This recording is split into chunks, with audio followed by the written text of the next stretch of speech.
بھارتی ریاست اتر پردیش کے تاریخی شہر رامپور میں رامپور رضا لائبریری کی جانب سے ایک سیمینار کا انعقاد کیا گیا۔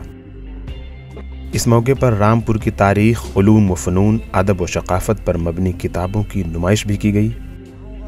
یہاں کتابوں کا اتنا حسین تاج محل ہے رامپور میں، تو رامپور کا جب بھی تصور آتا ہے تو کتابوں کا تصور آتا ہے۔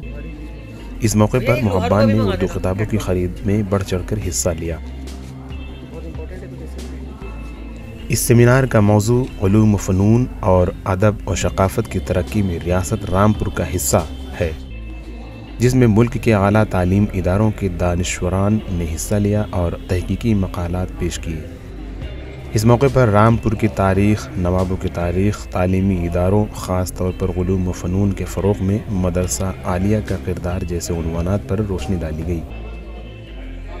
کتابوں کی نمائش کی خاص بات یہ رہی کہ نادر و نایاب کتب نے شائقین کے دل کو موہ لیا۔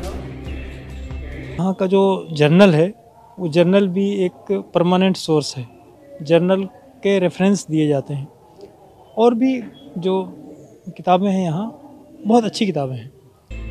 شائقین کا کہنا ہے کہ اس طرح کے کتابی میلے اردو کے فروغ میں اہم رول ادا کرتے ہیں، جس کو مد نظر رکھتے ہوئے اس سلسلے کو جاری رکھا جائے۔